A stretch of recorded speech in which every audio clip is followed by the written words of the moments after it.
HDFC Indian oil credit card एक को branded credit card है जिसे यूज करते हुए आप अपने रोजमर्रा के खर्चों पर एक अच्छी खासी सेविंग्स कर सकते हैं। इस कार्ड से आप एक साल में 50 लीटर तक फ्री फ्यूल पा सकते हैं। इसके अलावा आप इस कार्ड को यूज करते हुए बिल पेमेंट और यहाँ ग्रोसरी अगर आप लेते हैं, ग्रोसरी के लिए अगर आप इस कार्ड से स्पेंड करते हैं तो उस पे भी आपको अच्छी खासी सेविंग्स हो जाती है। आज इस वीडियो में हम बात करने वाले हैं इस कार्ड के बारे में और कंप्लीट ए टू जेड हम इसकी पूरी डिटेल्स देंगे। स्पेशली जो हमारा फोकस ये रहेगा कि ये कार्ड किन लोगों के लिए बेस्ट रहने वाला है, इसके बेनिफिट्स यहाँ पे क्या होने वाले हैं, साथ ही साथ उन बेनिफिट्स से रिलेटेड जो टर्म्स एंड कंडीशंस हैं वो भी मैं आपको बताऊंगा, जिससे कि इजिली आपको ये पता चल सके कि ये कार्ड आपको एक्चुअल में लेना चाहिए या नहीं लेना चाहिए। तो चलिए वीडियो को शुरू करते हैं। इस कार्ड को लेने के लिए आपको ज्वाइनिंग फी के रूप में 500 रुपीज प्लस टैक्स यहाँ पे पे करना पड़ता है और इतना ही आपको इस कार्ड को रिन्यू कराने के लिए जी हाँ एनुअल फी के रूप में भी आपको यहाँ पे करना पड़ता है। लेकिन इसका जो रिन्यूअल फी होता है या एनुअल फी होता है ये आपका वेब अप हो सकता है अगर आप इस कार्ड को यूज करते हुए यहाँ कम से कम 50,000 रुपए एक साल में खर्च कर देते हैं। तो अब बात करते हैं HDFC bank Indian oil credit card पर मिलने वाले कुछ स्पेसिफिक बेनिफिट्स के बारे में। तो इसका मेन बेनिफिट्स है यहाँ मिलने वाला इसका फ्यूल पॉइंट, जो कि अगर आप यहाँ पे इंडियन ऑयल के किसी भी आउटलेट्स पे इस कार्ड को यूज करते हुए अगर आप स्पेंड करते हैं तो आपको 5% का फ्यूल पॉइंट मिलता है। लेकिन यह कंडीशन है कि कार्ड लेने के 6 मंथ तक आपको 250 पॉइंट्स मैक्सिमम पर मंथ मिल सकते हैं और उसके बाद से पर मंथ ये जो फ्यूल पॉइंट्स है मैक्सिमम आपका 150 ही हो जाता है। इसके अलावा आपको ग्रोसरी और बिल पेमेंट पर भी यहाँ पे 5% का रिवॉर्ड पॉइंट्स मिलता है, जो कि मैक्सिमम दोनों ही कैटेगरी पे जी हाँ पर कैटेगरी आपका 100 पॉइंट्स तक हो सकता है। इसके अलावा इस कार्ड को यूज करते हुए आप जितने भी खर्चे करते हैं ऑनलाइन या ऑफलाइन आपको पर 150 रुपीज केवल एक रिवॉर्ड पॉइंट मिलता है। हम आगे यहाँ पे बात करेंगे कि पर रिवॉर्ड पॉइंट की वैल्यू क्या होती है। तो यहाँ पे ओवरऑल अगर हम देखें तो मेन 3 जो कैटेगरीज हैं आपको वहां पे रिवॉर्ड पॉइंट्स मिल रहे हैं। इंडियन ऑयल के आउटलेट पे आपका 5%, देन आपका ग्रोसरी और बिल पेमेंट पे 5% का। तो यहाँ अगर स्टार्टिंग का 6 मंथ में जो आपको इंडियन ऑयल के आउटलेट पे रिवॉर्ड पॉइंट मिल रहे हैं अगर उसको हम हटा दें तो आपका 150 रिवॉर्ड पॉइंट यहाँ मिल जा रहा है। एंड साथ ही साथ इसके अलावा आपको मिल रहा है ग्रोसरी और बिल पेमेंट पे maximum 100 reward point per month. अच्छा, इसके अलावा अदर आप जो भी यहाँ पे स्पेंड कर रहे हैं वो आप पे डिपेंड करता है कि एनुअली आप कितना भी स्पेंड करें, इस पे कोई भी लिमिट नहीं है। और यहाँ आपको पर 150 रुपीज 1 रिवॉर्ड पॉइंट मिल रहा है, उसका भी यहाँ पे मंथली या एनुअली कोई लिमिट नहीं है। तो यहाँ आपको ये तीनों ही जो मेन कैटेगरी है मैक्सिमम 350 रिवॉर्ड पॉइंट्स पर मंथ मिल सकता है। अब हम बात करते हैं कि इन रिवॉर्ड पॉइंट्स या फ्यूल पॉइंट्स की वैल्यू क्या है और आप इसको किस तरीके से रिडीम करा सकते हैं। तो देखिए यहाँ पे इन रिवॉर्ड पॉइंट्स को रिडीम कराने के 3 तरीके हैं और इनके अलग अलग यहाँ पे वैल्यू भी है।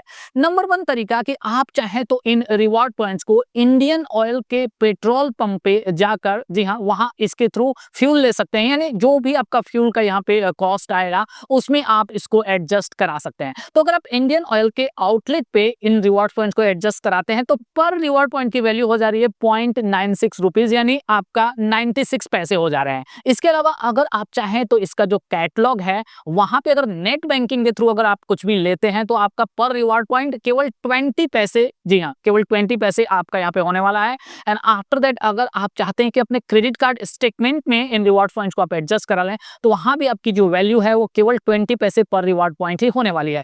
तो मेरे हिसाब से अगर देखा जाए तो मेन आपका बेनिफिट यहाँ होने वाला है अगर आप इन रिवॉर्ड पॉइंट्स को यूज करते हुए अगर आप फ्यूल ले लेते हैं, क्योंकि वहां आपका एक तरीके से हम देखें तो लगभग आपका 5 गुना ज्यादा, जी हाँ 5 टाइम्स बेटर आपको वैल्यू मिल रहा है इन रिवॉर्ड पॉइंट्स का। यहाँ आपको एक चीज और मैं बताता चलूं कि HDFC Indian oil credit card आपका यहाँ पे वीजा के साथ साथ रुपए वेरिएंट में भी अवेलेबल है। तो यहाँ जो भी आप UPI ट्रांजेक्शन करते हैं तो यहाँ भी आपको पर 150 रुपीज 1 रिवॉर्ड पॉइंट उस पर भी आपको मिल जाता है। इसके अलावा इस कार्ड पर आपको 1% का फ्यूल सरचार्ज वेवर भी मिल जाता है, जो कि मैक्सिमम यहाँ पे पर मंथ आपको 250 रुपीज तक का मिल सकता है। मिनिमम ट्रांजेक्शन वैल्यू की अगर बात करें तो 400 आपकी यहाँ पे होनी चाहिए। अगर इस कार्ड पर मिलने वाले वेलकम बेनिफिट की बात करें तो कोई खास बेनिफिट यहाँ आपको नहीं मिल रहा है, केवल आपको इंडियन ऑयल का एक्स्ट्रा रिवॉर्ड मेंबरशिप यहाँ पे मिल जाता है। इस कार्ड के अगर अदर कुछ बेनिफिट्स की बात करें तो सेम वैसे ही है जैसे कि एक स्टैंडर्ड क्रेडिट कार्ड में आपको मिल जाता है, जैसे कि कार्ड खोने पे 0 लायबिलिटी, 50 डेज तक बिना interest credit, smart EMI option and साथ ही साथ आपको यहाँ पे कॉन्टैक्ट कॉन्टैक्टलेस पेमेंट की भी फैसिलिटी मिल जाती है 5000 तक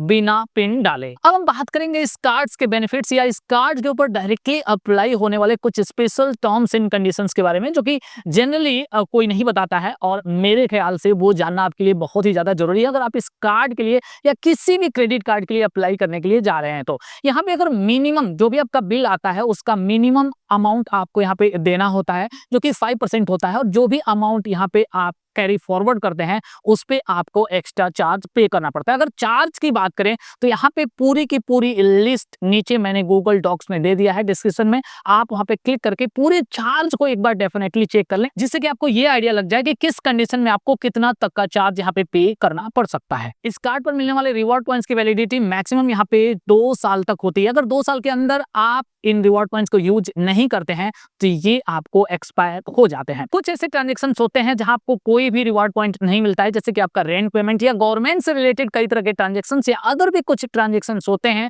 जहां अगर आप इस कार्ड को यूज करते हुए स्पेंड करते हैं, अगर ट्रांजेक्शन करते हैं तो आपको कोई भी रिवॉर्ड पॉइंट नहीं मिलता है। अब इस कार्ड को लेने के लिए जरूरी एलिजिबिलिटी क्राइटेरिया की अगर बात करें तो सैलरीड पर्सन के लिए एज लिमिट 21 ईयर से लेकर 60 ईयर्स के बीच में है और इनकम यहाँ पे कम से कम 12,000 प्लस होनी चाहिए। अगर आप सेल्फ एम्प्लॉयड हैं तो आपकी एज 21 ईयर से लेके यहाँ पे 65 ईयर्स के बीच में हो सकती है और आपका इनकम एनुअली यहाँ पे 6 लाख से ज्यादा होना चाहिए और उसको आपको आईटीआर में भी दिखाना जरूरी है। नहीं, आप अगर आईटीआर नहीं फिल कर रहे हैं तो जाहिर सी बात है आपको ये कार्ड यहाँ पे सेल्फ एम्प्लॉयड के कंडीशन में नहीं मिलने वाला है। इस कार्ड को लेने के लिए आपका क्रेडिट स्कोर यहाँ पे 750 प्लस होना चाहिए। इस कार्ड के लिए आप ऑनलाइन या ऑफलाइन दोनों ही तरीके से अप्लाई कर सकते हैं। ऑनलाइन अगर आपको अप्लाई करना है तो नीचे डिस्क्रिप्शन में मैंने लिंक दे दिया है, वहां से आप इजीली अप्लाई कर सकते हैं। तो आई होप कि हमने सारी की सारी डिटेल्स इस वीडियो में कवर कर लिए हैं। फिर भी अगर आपके माइंड में कोई भी क्वेश्चन है, कोई भी क्वेरी है तो आप नीचे कमेंट कर सकते हैं, मैं डेफिनेटली उसका आंसर देने की पूरी कोशिश करूंगा। जल्द मिलेंगे एक और नए वीडियो के साथ, तब तक के लिए bye bye and take care.